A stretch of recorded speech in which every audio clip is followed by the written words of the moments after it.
बाप रे बाप बुझाता कि घर में बैठा देले बजे त हमरा भूखे प्यास नहीं खे लागत। घुगनी के मुर्गा बनले बस गम को तटे कोबे ले हमरा भूख बर्दाश्त होता हो। लास्ट में पता लगा ये नहीं लेनी कि आखिर कहाँ रखल बा। एक तनी चाहे तो गोब दे निकाल से ही खा ले तनी। हा हा हा हा हा। कितना लजीज है मुर्गा बनल बाटे एकर कोनो जवाब पटुए। घुगनी लेके चबर चबर खा ले तनी ओकरा बाद देखम खइला से बची तब नु खइयन जा। हम नौबते ना देम कि लोग के खाए के मिली। हम पीसवा खाली गुदा बा काली दादा।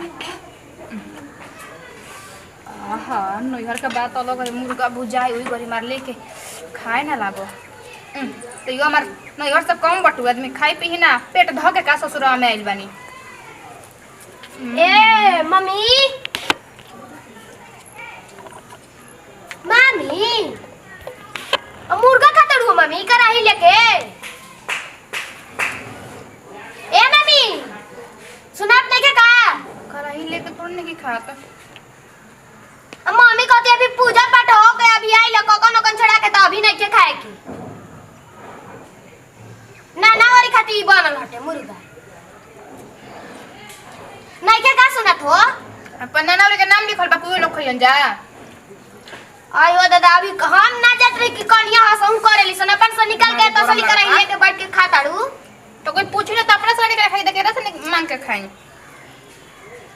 माने एकदम से छछाइले का आई रे उतार नैहरवा ना का बन रहे हो। अपना निक लागत टू एकर कोनो जवाब बा का बोलबो हो। आ जान ना का भचे भचे कहले हो कोनो फायदा बा बोलला के। हां तो का फायदा बाटे जब दलीदार आइए गई बड़ू मिलल नहीं के कब हमके मुर्गा मछली बुझाता। धरबू की ना हो अभी से बुझाता एकदम लाज डर नहीं खे ननी वो उतर आइल भी हमर पतो नीमन आइल भी आई का दलीदार आइल भी पतो। तारा पेट में खा ले बानी अपना पेट में खाता नहीं तार का टेस्ट बरता। हमारा काहे टीस बरी हमर नानी का टीस बरो आ तारा टीस बरो जाते न बुढ़िया के कहते मैं गांव में हाला करते हमर पतो नीमन आइल भी पतो नीमन जाना कह दो। बाप रे बाप कथु चुके बिया कखना कर बोली मुंह निकलता तू हो ओ सका बटर बने खा के तब खाइए तू खा। हम भी खाई ना हो बना के घर में कोको ने हमारे के बटुए है गांव घर में के कोई आदमी नहीं बड़ा तो हम एगो बड़ाई सब खइता हम खाए। फौजी अइले ते चल गेले दुए दिन रह के ते रहते त बता त मिसाई घसाई ना रहते आय मानत तो सास ना छोड़ले बाकी तन दू दिन और ही रहते तनी मिसाई रहते खसाई रहते तनी खाजा खजली खइले रहते बता हमर कितना मन करता होता तनी हमर बेटी आई त तन 10 दिन रही तो भौजाई के हाथे खइले रही त आय अकेला भी अब निक लागत ओकरा। हम तो बाहर जन तन चल जाता नहीं है देखा हौ देखा तू घर रहते तो तनी बन से ना बोलते बतिएते ना मायरे हाँ बोलू का करत रे आ बुचिया से बतियावत रहनी का कहती दीदी औ कहती है भौजी ठीक बाई नु अच्छा कहनी है ठीक बा बुचिया ठीक बा रख तन भैया आगे बतिया ली हाँ बाद में बतिया रख कहनी है नो कि सब हिसाब किताब जितना बाजा वाला के टेंट वाला के जनरेटर वाला के और डोली वाला के बैंड पार्टी वाला सब हनी के हिसाब किताब बराबर कर देनी हो गए सबके दिया लिया गइल ना अब कोई के नहीं खे ना कोई को नहीं के इना तो दे दलो खबा बाद में कहत त हमार बता हमार बा अरे ना उनके दे देनी है मट्टी कोड़ा के जो ई सब रही सब दे देनी। अब ये लास्ट में घर है पैसा ये पैसा बचल 500 रुपया अच्छा घर ले द अब जन बात कितना रुपया तेरे समय पता बनो 55,000 मैं खत्म गई है 500 रुपये बचल ना 55,000 में से 500 रुपया बचल बा और 54,500 रुपया सब दे लेके क्लियर। बताओ ये नु शादी में आदमी कहत लइकन में खर्चे नहीं के खर्चे अरे का कहबे हमार तो मन रहे नु कि फर्स्ट क्लास से अगने में लड़की बुलाओ अगने में शादी कर अगने में सब कर दो एक से मंदिरों में बिया हो गए तो बच गए कुछ दियाला सन है ना बिया होता है घरी घरी लड़का के बिया नहीं होता पैसा के बिया होता है। ई त बच्चा ठीके कले है तो पैसा रुपया के बिया हो तो गहना ले जा गुड़िया ले जा साड़ी ले जा ई तो ठीके कहत पहले तो लागत रहे कि चलो भाई लड़की के बा शादी तब बेसी पैसा लगे लड़को में तो नहीं लगता। हाँ बच्चा ओहू में ने तोरिन परेशान करे लागती सुन देखत रहे अब देख हमरा 4 लाख तिलक मिलल शादी में हां 4 लाख के 3.5 लाख के गहने बन गई का बचल 50,000 रुपया बचल हैं 30,000 के बाद नाचे चल गई हमें का बचल और घर ही से लागल 2.5 लाख रुपया तो का करबे अब चल आ कहाँ बिया कने बाबू बिया घरा में बिया जा देखो खाना ना बनैली बिया तेल लगा जी चाची जी कहाँ बनी जी देख आव हो कनिया घरे में बैठल बनिया काहे चाची जी बोलाहटा देख एक कथा सुने खातिर अइहा कने वो भी तक ले कथा वो चालू नहीं का जी आ नहीं अब करवाई तनी थाकल खेदाई रहले त कनी तनी आराम क ले अच्छा हाँ आ पंडित जी देखा तनी दुवरिया पे आ गइल बानी आगल बने हाँ पंडित जी आ गइल बानी कहेला न कबे जा कहे त देख त बाबू तनी मीठा पानी दो कह दो तरे तनी चाय तनी चाय पे घंटा जी चाची जी आ का त ना रौरा घरे बाप रे बाप बियाह लमरवन पन्नू लागल बटुए आ बड़ी बढ़िया से धूमधाम से टिकर बबुआ के बियाह शादी कोइनी है ना अरे तो 6 लाख रुपया त लागल ह कनिया 6 लाख लागल का 6 लाख रुपया लागल हटे ओही तो 6 लाख रुपया लागल है जी तब का कनिया 6 लाख रुपया लागल 4 लाख रुपया त मिलबे कर रहल ह अब वही में 3.5 लाख के गहना बना देनी मंगलसूत्र आजकल के तो जानते बाड़ू 18 कैरेट के सोना 1,20,000 के भइल बाटे जरूर अरे हाँ जी बड़ी महंगाई आसमान छूता और बड़की कनेवा कहाँ बिया जी आ बड़की कनिया बड़ी होनी है अपन अंगना में होइहन बैठल होई हन हाँ चली उहे कहानी और बताबर यहाँ के कहानी है कि अरे लडुआ के माई से आई रही है चाची चल जाइए कथा सुने खातिर कह के गईली है भाई ठीक है बाटे तो उहे अइनी हाँ तनी गई रही तनी अथी में जी सत्संग में गई रही हाँ हाँ। तो वैसे त कल कैसन त मन बड़ा लागे लागल बड़ा शांति मिलेला उजा गइला हाँ तब का बहुत अब गइली ना बढ़िया जी तो एगो न मेहरानू के तनी तबियत खराब हो गइल ओही जी हमार मानमा तनी कैसन त हो गइल हटे त अइनी त तुरंत नेहनी नेहा उहा के अब कहनी के तब कहलही बानी त जा तनी देखो तनी ना कनिया ना एठी त वो रवा कहती के देख न फलानो के कहनी हां त फलानो बोलना आइलसिया ना एकदम बढ़िया कलु कने जात हन देखत हनी तैयारी कइले होय सन अच्छा और पढ़ की पतोहिया नहीं खेलोग जी कहां भी है अंदर बड़ी भेजत हनी सब काम धना करे काम धम बिया शादी घर में थागो खेलल एरर बहिन होल बे का मोटे मोटे गोरे एकदम में बारी हां रौरी से मुंह लागत हमरा बुझाइल हटे के बहिने हरी लेकिन रवा से हम ना करना ना हुनका से पूछनी है हम बड़ी चलता फिरता ये मजा किया ये तू तो घर से जत रही तो कहते के करने तेरा घरवा आ जाई हम कहे काहे ना जी आ अब हम तो नहीं जानत के रवा का लागम हमरा तो कहते के काज ने बची हमहू तो नहीं जानत लेकिन हम कह या कोनो दिक्कत नहीं खे तो प्रेम भगवान रानी हां दुगो रोटी आ एगो सब्जी मतलब दूध रोटी और सब्जी दुगो खइले रानी दुगो रोटी खिया दिल ते में आ चलिए चाची जी हम बहरे तनी बढ़ तनी बड़ी गर्मी लागत हटे जी ठीक बाटे बतावा भला दुगो रोटी खिया देली हमर बहन के मेहना मार दी इहे कहाला अड़ोसी पड़ोसी दुगो रोटी ना खियाई दुगो मेहने मार दी देखी कनिया का करते कथा उथा कर से करवाए गोर लगे तनी भैया आहो तू माई से बात नहीं खजा करावत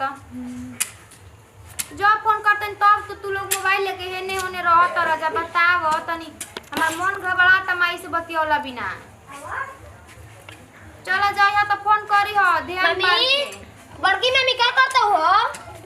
ठीक बा हो मम्मी काजी आके कार से बतियाओ मेरू अपन भैया ले बतियाओ तनी जी माई से बतियाओ खाती कैसन घर माई बनी का बा काहे कर माई ना ओ चूल्हा में ले के कुल मुर्गा खा गई के मामी औरू के एक खेलाड़ी तू हर घड़ी मजाक के करेलू मजाक नहीं करत मजाक लेके करीला ये बच्चिया तू तो लगलू एथी करे आहो काटा कुती भजन क्या घर में मुर्गा आइल कहां से हो ना देखलू ना ना और बनात रहन जतो ये भगवान दुआरा पर के मुर्गा लेके खाती है का कराई लेके तसली लेके जे रखले रहन जा आ कहां बड़ी बुढ़िया मम्मी जी का जाने हो नानिया का जन केने गोल दी हां ये भगवान ई तो मैं भंडा कइला हमनी के घर में दादा काटा कुती भले न क्या भर का में कहा गइल बाटे हमारे का तभी से तबड़ाक चलावे लगली हम का बोली कहत एक तबड़ाक से मार देम तब का ओकर इतना हिम्मत तबड़ाक से मारे खाती अब हमू एजे ना रहम हमू चल गई अपन मातारी संगे एजे के रही जूट कट खाए खाती नहीं रे दादा ई तो भल भइल हे भगवान जी आ कहां भी जी होटी हमरा के जाल रे माना ना कहनी है छीन के ना फेकेला हमारे एजे शासन चलता कि छीन के फेंक दिया है कदी हो कदी ये बुढ़िया ठीक बाई बा ठीक खाल पी ले ले बिया हमारे का ले हाथ गोड़ा बूढ़ी के अपने से ना देखे ताके के हटुए हैं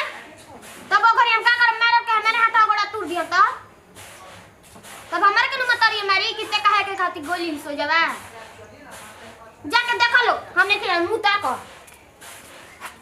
हां ये तो चली हम ही न त देखत तब तक खा ले तब का कथा कुथी होई ई कतना पेटू आ गइल बिया ए दादा करे को करम बाकी ना छन खेला वाली यहीं इनकर बात काम छोड़ा बतानी काने पर हो निकला घर में से बाहरी हैं छोटकी का करता रू ए छोटकी एने भाग लेके आवे कोई तारा के टोली में से उतारा बू सुना था आई का घुगता ले बाड़ू अब हटा दो सीधा हेतर हो जा बेशर्मी के तो हाथ पार कर दे रे अच्छा भाई लेके तू खा लो मुर्गा कैसे बैठे बुका खा पर अब हो चुकी नातिन के मारे दौड़ तड़ू हां आज तो हाय ना मरला तो तू मारे चल तड़ू हमको मुर्गा खैनी हां बाहर तहर इतना हिम्मत सने है बुची आई तो हम मारे चप्पल से हां तो हमारे मारे में देरी नहीं के कहा तो कि कब खैनी हमारा अखिया फूटा रहे होई लड़की में विश्वास करना को साल के लड़की बड़े झूठ सच बोलत ताड़ी तो झूठ बोलता हो काजा फजूल मांगा दी तो कहत तारी के रुक करने खुद इतना तो ताके हम इल्जाम लगावता कि ना पेटी खोल के अपने से कैसे दे दी हमारे बारे में नानी जानती है एकरा के लिटिया छिकी पे से पोस के पाल के तेल लगा के हफ्ते चढ़ कइले बन हमर भरोसा नहीं के आ तू 2 दिन कइले तर हम भरोसा करब बाहरे जीरो हमारे पे काहे भरोसा काहे? कर बेटी थोड़ा अंदर को तो हुआनी अब ऐसा मत बात बतियाओ कितना सच बोलम तब वो सब के हमारे पे भरोसा ना खाता पर माई बाप के क्रिया देखा हमारा क्या करना देखा आज कैसे बनता तोरा के को आंख देखै नहीं है बुची अभी तो कहत बुची अभी का कहता दू अगर कहता तब बड़ा कैसे मारम हाय मजर ये मम्मी जी ई कहता ना खेलन बिया एकर भौजाई यही तरह के कइले होय रे आई ठीक है बिया खा ले लस अभी तो बड़ा देखा तो कहा था तूर दे देखी तो झूठ सच नहीं के बता अभी कम के तब बड़ा देखै नहीं है हमारा कहा से लौकता हां ये क्या कर ले देखो आगुली ले पेनू बोलो बता तो ही नु बता ठीक है कहत रहली लाइन पे का होता जी अब ना होयो जी गवा का हो कनिया आए तो तैयारी हो खा जल्दी चलो काठा पर हो दादा लेट होता तू चल अब हो जाए मुर्गा के ले अरे भगवान खा ले भगवानों से डरा मुर्गा के लिए बलुआ कब ना कहे का नैहर में इहे हमर देखावा ये इतना तक गया गा घोटा के मुड़ी लजवावा हम तनी टूटल बिया नैहर के पवला से मुर्गा आ खाइले खा लेला अभी ना तो कहन दैनु मामी हो और ना तो कहते पूड़िया झूठिया के टूंग लेनी एक और साथी मुर्गा वे चाप लेती तार माई ना सिखा के भेले तो 5 गो कौन के पाप कर दिले बानी बुआ से कबले करे जे पचड़ बन जाए खा लेनी अभी कल खा के ना बोल रहे सुन ली आहो तार माई से फोन कर अभी और हम देतनी ना खाए के चाहत आस पड़ोस के तौरी कोने काम धंधा नहीं कोनो बात टपे टपक जाताड़ी अच्छा ई बताव कौन गलती हम कहतानी हम आइल बड़ी भाई का था पूछले ह हाय नी कोई पूछले ह कपार में दाल कोई पूछले ह काहे ना घरे तर सास गई रही हो हम ऐसे भागल पराग के नहीं खियै हम काठा खातिर कहले कि हमरा खातिर कहले रही अरे हम बोलैले बानी हमार त इज्जत अब तहार इज्जत अब नहीं तब हम का करी तहार माई बाबू ना सिखैले तर भौजाई ना सिखैले होई जाके ऐसे हुदंगई करत हमर इज्जत लियालू है ना रहलिए पतोही तो गंगा जी छीन लेतानी ना हो जाई बाप रे बाप गंगा जल पी ले बुला तो कहबो ना अरे ए चाची जी तारा बड़ की पतो वैसा ना रहे लेकिन छोट की पतो छुटी रे राम बेकार तिया खा के देखता नी ना ई त कने असही कहत उसई मुस खाई के बिलाई भेले भक्ति उहे हाल भइल बाटे बटुए हमारे सब भरल ऐसे बाटे पेटावा तुम्हारा लेखा त हुआ से ना आई अब फिर अब जहन पलंग तुरी हां खिलावाड़ी अरे लज्जा दे कनिया से हाथ जोड़ के माफी मांग दी का करबू जा का करबू हमर इज्जत के मल धजिया हम नहीं कि कुछ बोलत जा अरे ना हम कहम हो हमरा घर के तू इज्जत रखी ह जाय द तू हमर कौन पचड़ा मटी मिलल बिया ना छोदूर मम्मी जी तो मम्मी जी के त कहा गेल बता कैसे जाए दी कह दी ना हमरा के मुंह देखावे लायक छोड़ी ई कही हनी झूठिए के जे करी अब कही जाए दी का करम खराब बात बड़ी जल्दी फैल जब कह दी पंडित जी के पंडित जी आज ना काल करम जब हम जात हई आज के दिन में मान बा ना ना कह देते ने आज के दिन मान बटे और तबियत ठीक ने खाए दिया गाड़ी में से थोड़ी हाँ, हाँ, कह दी काल होई। अपने जे तो अपन बचे में जन बा हां जाई जात हई बताओ हमरा भूख लागल कोनी नाना बनाओ तो नाना के हाथ के निक लागल मुर्गा तो हम खा ली चल रो रख दे तनी खाई आई तनी मनी बाचल होई नुहाई आई